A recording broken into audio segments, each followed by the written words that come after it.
इस देश में जब भी अच्छे बैंकिंग स्टॉक्स की बात होती है ना, कोटक महिंद्रा एक ऐसी कंपनी है जिसका नाम आता ही आता है। और क्यों ना है, हाईएस्ट प्रॉफिट्स हैं, हाईएस्ट रेवेन्यू है, पर उसके बावजूद 2.5 साल से कोटक का ग्राफ इस सेल पे अटका हुआ है। तो क्या कोटक एक्चुअली अच्छी है या ये सब हाइप क्रिएटेड है? विजडम चैनल पे बैठे हो तो जवाब तो आपको पूरा मिलेगा ही with complete analysis of Kotak Mahindra bank. Let's गो।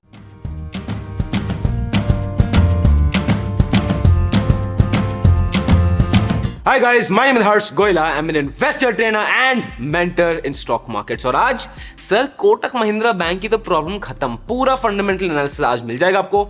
और एक और फायदा है, फायदा ये है कि बैंकिंग स्टॉक्स को एनालाइज कैसे करते हैं ना, आप वो भी समझ जाओगे इसी वीडियो में। तो एक तीर से दो निशान है। अब कोटक महिंद्रा बैंक क्या करता है यार, हम सबको पता है, बट स्टिल थोड़ा टेक्निकल मैं आपको बता देता हूं। तो बेसिकली पूरा एक वाइड डाइवर्सिफाइड पोर्टफोलियो है जहां पे ये retail banking, treasury, corporate banking, stock broking, AMC, life insurance, general insurance, ये हर चीज ही करते हैं। मतलब इंडिया में इनका market capital is third largest in all the private sector banks.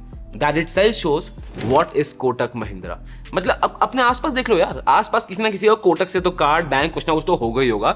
That is the power of this bank। अब ना इनका प्रॉफिट डिस्ट्रीब्यूशन देख लेते हैं, सो दैट आपको पता चल जाए कि ये सबसे ज्यादा पैसे कहां से कमाते हैं। आइए, अब जैसा देखो 70% प्रॉफिट्स तो उनका बैंक से ही आ रहा है। उसके बाद इंश्योरेंस से 8%, कैपिटल मार्केट से 7%, एसेट मैनेजमेंट एंड अदर से 5% और अदर रिलेटेड लेंडिंग एक्टिविटीज होती है उससे इनका 10% प्रॉफिट आता है। ये तो समझ आ गया ना।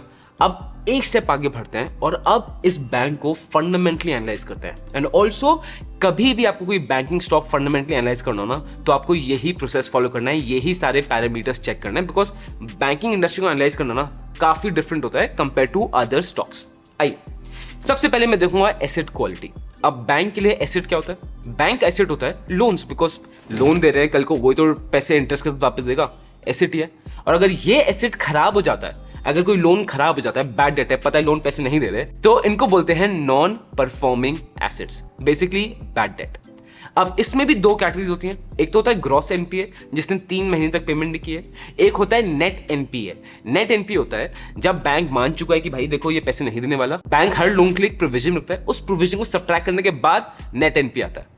बट यार हमें इतना टेक्निकल थोड़ी जाना है यार, हम इन्वेस्टर्स हैं, हमें बस देखना है कंपनी ग्रोइंग है कि नहीं, हम अकाउंट से थोड़ी घुसना चाह रहे हैं। तो एक बार के सीधा फैक्ट्स एंड फिगर देते हैं। अब ये देखिए, एचडीएफसी का gross NPA 1.2, ICICI bank 3.1, Kotak 1.9%, net NPA में HDFC 0.3%, ICICI bank 0.6%, Kotak bank 0.04%। इसका मतलब बेस्ट तो इसमें एचडीएफसी बैंक ही है, बट सेकंड बेस्ट आता है कोटक बैंक। सेकंड क्राइटेरिया जो हमें देखना है वो है लोन बुक ग्रोथ, कि जो उनकी लोन बुक है उसमें कितनी ग्रोथ करें, कितने ज्यादा लोन्स दे रहे हैं। जितने ज्यादा लोन्स दें उतना बेटर है, but loans should also be safe.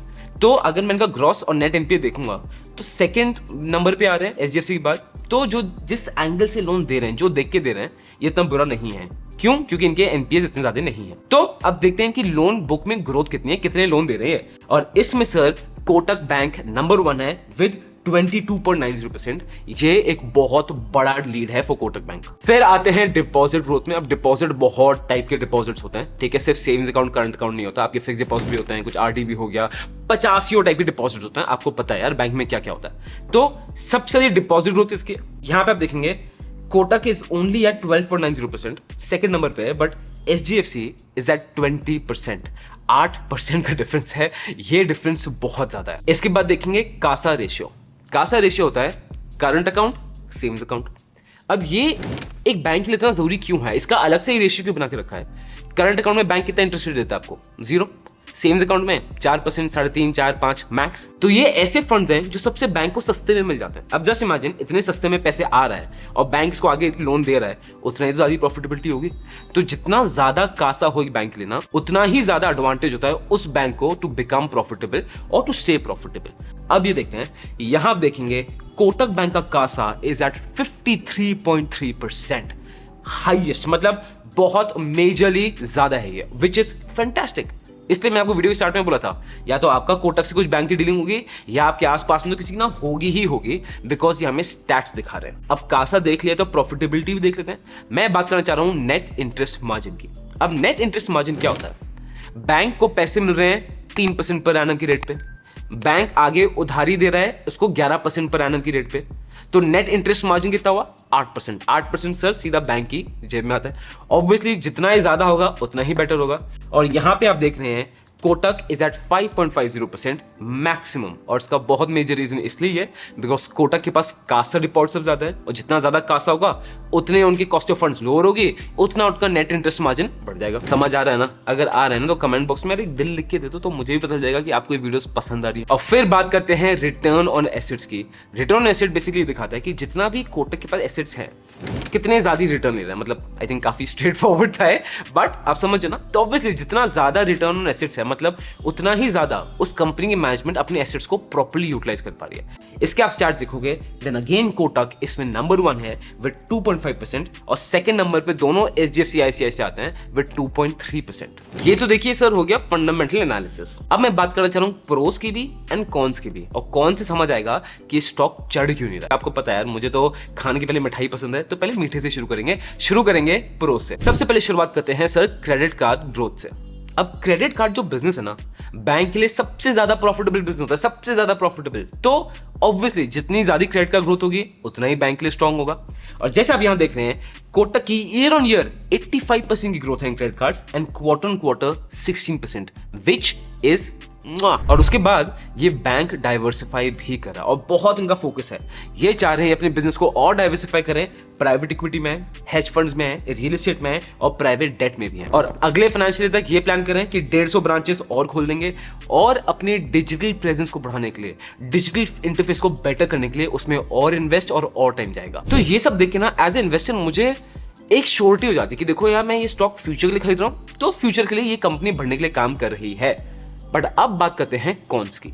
सबसे पहले शुरू करते हैं वैल्यूएशन से। मैं पीई मल्टीपल देखना चाहता हूं, और वैल्यूएशन कोटक बैंक की हाई है। आप यहां देखते हैं एचडीएफसी की पीई इज 20.2, आईसीआईसीआई बैंक की PE is 18.6, Kotak Mahindra bank की is 24.0, Axis bank is 12.6, Kotak Mahindra bank is 24.0। बहुत ज्यादा है ये, और ये तो अभी है। आप अक्टूबर 2021 में देखते तो कोटक बैंक की पीई थी 43। It is ridiculous. कभी भी एक बैंकिंग स्टॉक की इतनी ज्यादा पीई जनरली नहीं होती है, and this is one major reason because of which ये स्टॉक इतना अच्छा नहीं कर रहा है 2.5 सालों से। सेकंड फैक्टर आता है सीईओ। अब किसी भी कंपनी के लिए बहुत जरूरी है कि उनके MD CEO should be top notch. वही तो कंपनी अच्छा करती है लॉन्ग रन में, ये आपको भी पता है, मुझे भी पता है। अब कोटक में इशू ये आ रहा है कि जो इनके करंट सीईओ और एमडी हैं Uday Kotak, he is done a fantastic job. He is taking Kotak from the very start till this point, और 17 साल से।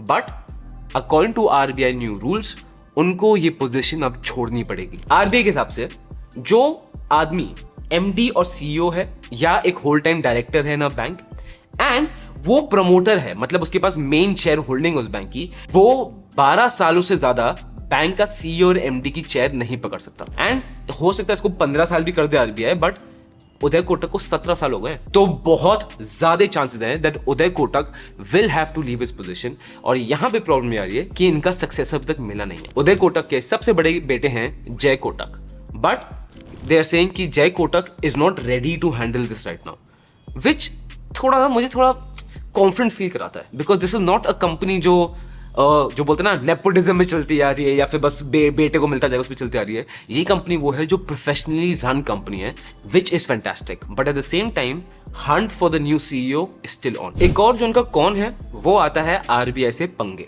और वो हो चुके हैं। आप देखेंगे 2020 में उदय कोटक और आरबीआई की कोर्ट में पूरी बैटल हुई हाई कोर्ट ऑफ बॉम्बे में। आई डोंट नो आपको ध्यान है कि नहीं है, तो मैं आपको थोड़ा सा ब्रीफ देता हूं what the entire situation. RBI का ये उनका रूल्स आया कि कोई भी प्रमोटर एक बैंक में 20% ज्यादा होल्डिंग कर सकता। उदय कोटक और उनकी फैमिली की होल्डिंग थी ऑफ 30%। तो कोटक बैंक ने क्या किया, उन्होंने perpetual non cumulative preference shares issue कर दिए, और उदय कोटक उनकी फैमिली की होल्डिंग हो गई 19.7%, जो 20% की नीचे है। तो आरबीआई को इशू नहीं होना चाहिए था, बट आरबीआई ने इसको एक्सेप्ट नहीं किया, because of which Uday Kotak filed a case in high court of Bombay, और उन्होंने ये बोला कि ये जो perpetual non cumulative preference shares हैं ये पेड अप कैपिटल का पार्ट है, तो उनकी जो होल्डिंग है वो 20% से कम ही है, तो आरबीआई के रूल्स को फॉलो कर रहे हैं। एंड बॉम्बे हाई कोर्ट ने उनकी तरफ साइड किया, उनको ये बोला कि Kotak Mahindra bank 26% promoter stake hold कर सकता है कुछ 1-2 कंडीशंस के साथ। हुआ क्या सबको लग रहा था कि उदय कोटक केस जीत गए, बट उदय कोटक ने केस ही वापस ले लिया। वाई? आरबीआई और उदय कोटक के बीच में फिर आउट ऑफ कोर्ट सेटलमेंट हो गया, which I think is beneficial for everyone.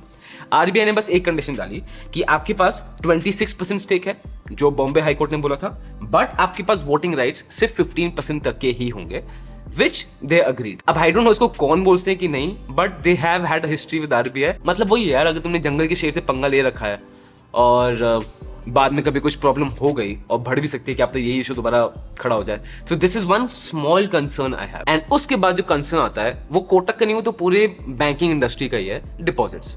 अब डिपॉजिट्स की, जब मैं डिपॉजिट की बात करूँ, मैं स्पेशली कासा की बात कर रहा हूँ, करंट अकाउंट, सेविंग्स अकाउंट। आपको याद है ना मैंने क्या बोला था, कासा में डिपॉजिट बेस्ट होता है, बैंक सबसे कम इंटरेस्ट देता है। बट जब से आरबीआई ने इंटरेस्ट रेट्स बढ़ा दिए हैं बिकॉज ऑफ रिसेशन, तो हो क्या रहा है, लोग एफडी में ज्यादा पैसे डाल रहे हैं, वो करंट अकाउंट सेविंग्स अकाउंट में तो पैसे नहीं डाल रहे। So this is not a problem with Kotak specifically, this is with everyone. But saying this के बावजूद कोटक बैंक का कासा हाईएस्ट है। सर ये है कोटक बैंक का चार्ट, और आप जैसे देख सकते हो एक सपोर्ट में बैठा हुआ है। पीई मल्टीपल इस बैंक का बहुत ज्यादा compare to other banks, but seeing the ROA, loan book growth, CASA deposit, net interest margin, जिसमें बैंक लीडिंग है ना, it is very safe to say कि कोटक बैंक आगे और भी अच्छा कर सकता है। तो आप मुझे बताओ, would you want to invest in this और नॉट? कमेंट बॉक्स में बता दो। और कोई स्टॉक एनालाइज करना है तो भाई कमेंट बॉक्स में लिख के जल्दी जल्दी दे दो। आपको पता है फिजम चैनल बैठे हो, वीडियो आ जाएगी।